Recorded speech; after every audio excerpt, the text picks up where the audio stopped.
Ladies and gentlemen, today's topic is very interesting, powerful and related to the real estate legal aspect knowledge. Plot हो, land हो या farm house, अगर आप property लेने का plan बना रहे हो तो ये वीडियो आपके लिए life saving and money saving हो सकती है। लोकेशन, व्यू और प्राइस बाद में आता है। सबसे पहले ये 5 लीगल चेक्स करना मैंडेटरी है, क्योंकि अगर ये मिस किया तो सिर्फ पैसा नहीं बल्कि मेंटल पीस भी चली जाएगी। मैं आज आपको दिखाने वाला हूँ प्रॉपर्टी लेने से पहले आपको कौन से 5 लीगल डॉक्यूमेंट्स और चेक्स जरूर वेरीफाई करना चाहिए। बिना किसी बकवास के, नो ड्रामा, नो ज्ञान, बस सीधा काम की बात। पहली इम्पॉर्टेंट चेक जो लीगली देखना चाहिए वो है CLU, change of land use. Her land एक स्पेसिफिक पर्पस के लिए होता है, जैसे एग्रीकल्चरल, रेजिडेंशियल, कमर्शियल या इंडस्ट्रियल पर्पस से। अब मान लीजिए आप एक एग्रीकल्चरल लैंड ले रहे हैं और प्लान ये है वहाँ पर अपना ड्रीम होम या बिग फार्म हाउस बनाने का, तो सिर्फ एक गलती आपका पूरा इन्वेस्टमेंट इलीगल बना सकता है। आप उस लैंड के लिए CLU अथॉरिटी से कराएं, अदरवाइज वो इलीगल हो जाएगा। CLU अप्रूवल लेना वहाँ उस लैंड के लिए बहुत ज़रूरी है। ये अप्रूवल कंफर्म करता है कि एग्रीकल्चरल लैंड को ऑफिशियली रेजिडेंशियल यूज के लिए कन्वर्ट किया गया है। आपको हमेशा ये चेक करना होता है कि क्या CLU उस प्रॉपर्टी के लिए, प्रोजेक्ट के लिए अप्रूव किया गया है या नहीं कॉम्पिटेंट अथॉरिटी के द्वारा। क्या लैंड गवर्नमेंट रिकॉर्ड में रेजिडेंशियल स्टेटस में कन्वर्ट हुआ है या नहीं फ्रॉम एग्रीकल्चर स्टेटस। अगर CLU नहीं लिया गया तो आपका कंस्ट्रक्शन पूरी तरह से इलीगल माना जाएगा। न सिर्फ आपको फाइन हो सकता है बल्कि प्रॉपर्टी पे स्टे लग सकती है, प्रॉपर्टी पे डिमोलिशन नोटिस आ सकती है या इवन इलीगल केस स्टार्ट हो सकता है कभी भी। अगर शॉर्ट में मैं बताऊं, प्रॉपर्टी खरीदने से पहले CLU प्रोविजन सर्टिफिकेट को वेरीफाई करना नॉन निगोशिएबल प्रोसेस है। ये आपके सपनों का सेफ गार्ड करता है और आपके इन्वेस्टमेंट के पैसों का भी। सेकंड इम्पॉर्टेंट लीगल सर्टिफिकेट जो होता है वो टाइटल डीड है। Title deed ownership proof. आप जिस प्रॉपर्टी को खरीद रहे हैं क्या वो असली में क्लियर कट टाइटल होल्ड करता है या नहीं, क्या उसके पास लैंड का बेचने का लीगल राइट है या नहीं, ये सब क्लियर होता है टाइटल डीड से। टाइटल डीड एक ऑफिशियल डॉक्यूमेंट होता है जो ये बताता है कि लैंड किसके नाम पे रजिस्टर्ड है, क्या सेलर के पास ओनरशिप और सेल राइट दोनों है या नहीं, क्या लैंड किसी और के नाम पे तो नहीं है। बिना प्रॉपर टाइटल डीड के डील करना मतलब खुद को रिस्क में डालना। अगर बाद में पता चला कि सेलर मालिक है ही नहीं उस प्रॉपर्टी का तो आपका पैसा भी गया और आपकी प्रॉपर्टी भी हाथ से चली गई। क्या वेरीफाई करना चाहिए? फर्स्ट, डॉक्यूमेंट ओरिजिनल है या फोटोकॉपी। दूसरा, सेलर के नाम से लैंड ऑफिशियली रजिस्टर्ड है या नहीं, क्या कोई डिस्प्यूट, क्लेम या शेयर्ड ओनरशिप तो नहीं है उस प्रॉपर्टी के अगेंस्ट। ये डॉक्यूमेंट आपको सब रजिस्ट्रार ऑफिस से मिलती है, और अगर कोई डाउट्स भी हो तो लीगल एडवाइजर से क्रॉस चेक करवा लीजिए। और याद रखना, टाइटल क्लियर नहीं है तो डील मत करना। ये डॉक्यूमेंट ही आपके ऑनरशिप राइट का फाउंडेशन होता है।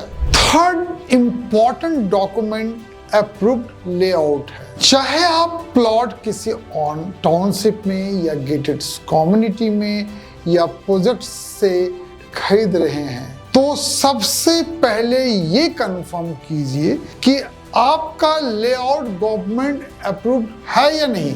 क्या चेक करना चाहिए? चेक ये करना चाहिए कि एंटायर टाउनशिप या कॉलोनी का मैप लोकल अथॉरिटी से अप्रूव्ड होकर आया है या नहीं। क्या आपका अपना स्पेसिफिक प्लॉट भी अप्रूव्ड है या नहीं उस लेआउट में clearly. Approval generally DTCP, directorate of town and country planning body, या नगर निगम या रेरा जैसी अथॉरिटी बॉडी से प्राप्त होता है। ये सिर्फ एक फॉर्मेलिटीज नहीं है, बल्कि प्रूफ है कि प्रोजेक्ट लीगल नॉर्म्स फॉलो करता है। बहुत बार डेवलपर आपको अनऑफिशियल पेंसिल से बना लेआउट दिखाकर अपने उस प्रोजेक्ट को बेच देता है, जो एक्चुअली अथॉरिटी से अप्रूव्ड ही नहीं होता। ऐसे केस में बाद में आपके प्लॉट पे रोड बन सकती है, कभी सड़क निकल सकती है, कभी स्कूल बन सकती है, या पूरा एरिया ही लीगल डिक्लेयर हो सकता है। एक और चीज याद रखना चाहिए, सिर्फ गवर्नमेंट सैंक्शन लेआउट प्लान पर ही भरोसा करो। प्लॉट नंबर भी प्रॉपरली वेरीफाई करो। वर्बल प्रोमिसेस पे कभी भी भरोसा नहीं करें।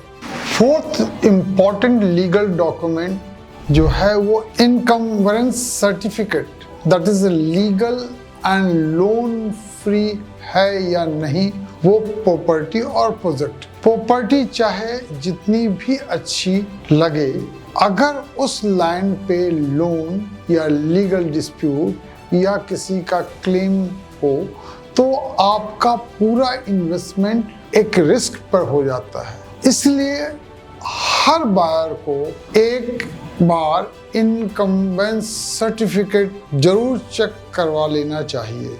इसी क्या बताता है? इसी 3 बातें बताता है कि क्या लैंड पे किसी बैंक का लोन तो नहीं चल रहा है, क्या किसी थर्ड पार्टी का लीगल केस तो नहीं चल रहा है, या चार्ज कोई रजिस्टर्ड तो नहीं है उस प्रॉपर्टी के अगेंस्ट, क्या प्रॉपर्टी डिस्प्यूट फ्री है या नहीं पूरी तरह से। अगर लैंड पे कोई भी फाइनेंशियल या लीगल इनकम्बरेंस है तो आप ऑनर नहीं हैं, सिर्फ रिस्क के स्टेक होल्डर बन जाते हैं उस प्रॉपर्टी का।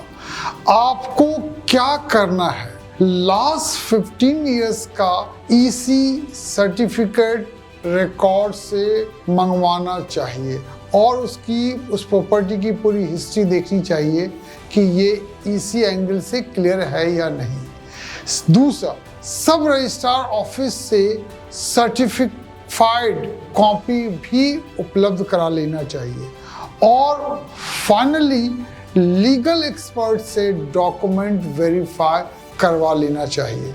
Why it matters? Encumbrance certificate ही प्रूफ होता है कि लैंड पर कोई अनपेड लोन या कोर्ट केस या फाइनेंशियल लायबिलिटी पेंडिंग है या नहीं, यानी क्लियर टाइटल है, जीरो लीगल बैगेज है, one miss here and you could be stuck in years of litigation. So never skip EC part. Fifth legal part, legal verification bye a property lawyer.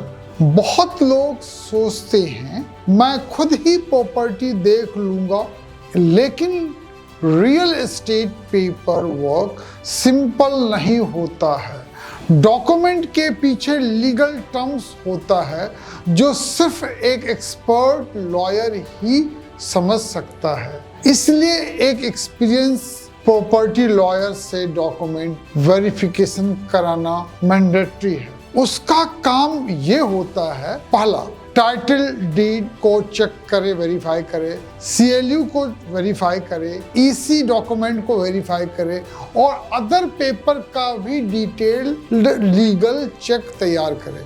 Registry document को cross verification दे, कोई mismatch तो term और name का नहीं हो गया, power of attorney valid है या एक्सपायर्ड है या फेक है, ये भी चेक करे। और सबसे इम्पोर्टेंट, डील के अंदर कोई हिडन क्लॉज तो नहीं है जो लीगल ट्रैप बन सकता है वायर के लिए। एक छोटी सी लीगल फी के बदले वो आपको फ्रॉड से बचा सकता है, लीगल कंस्ट्रक्शन या फेक डॉक्यूमेंट जैसी रिस्क से दूर रखता है और आपकी इन्वेस्टमेंट को लीगली सॉलिड बना देता है। पहले वेरीफाई करो, फिर इन्वेस्ट करो। रियल एस्टेट में इमोशनल डिसीजन नहीं लेना चाहिए, इन्फॉर्म्ड डिसीजन काम आता है हमेशा। तो एक बार क्लियर कर लेते हैं, ये है आपकी solid legal checklist. First, CLU certificate जो लैंड का यूज चेंज हुआ या नहीं ये क्लियर करता है। टाइटल डीड जो मालिक कौन है और फुल राइट में वो ऑनर है या नहीं। Third, approved layout plan, plot legal map में एग्जिस्ट करता है या नहीं। इनकम्बेरेंस सर्टिफिकेट, कोई लोन केस या क्लेम पेंडिंग तो नहीं है उस प्रॉपर्टी के अगेंस्ट। लॉयर वेरिफिकेशन, सब कुछ लीगली राइट है या कोई छुपा हुआ रिस्क तो नहीं है उस प्रॉपर्टी में। 5 चीजों का रिटन प्रूफ मिल गया क्या, तभी डील फाइनल करो। नहीं मिला, रुक जाओ। सिंपल। चाहे आप फर्स्ट टाइम बायर हो या सीजन इन्वेस्टर, ये चेकलिस्ट आपके लिए लीगल सील का काम करेगी। अगर आप चाहते हो कि आपका हर रियल एस्टेट डिसीजन स्मार्ट और रिस्क फ्री हो, तो चैनल को सब्सक्राइब करो और भी ऐसे ही nonsense legal backed explainer video आपको मिलता रहेगा। और कमेंट्स में बताएं कौन सी सिटी से आप बिलोंग करते हो, आप प्रॉपर्टी लेने का किस सिटी में प्लान कर रहे हो। मैं पर्सनली देखूंगा और हो सकता है आपके शहर पे एक डेडिकेटेड वीडियो भी बना दूं। मैं हूं Rajesh Sinha, real estate educator and trainer. मिलते हैं नेक्स्ट वीडियो में एक और practical real estate guide and knowledge के साथ। स्मार्ट सोचिए, लीगल इन्वेस्ट कीजिए एंड पीसफुल जिए। जय हिंद, जय भारत।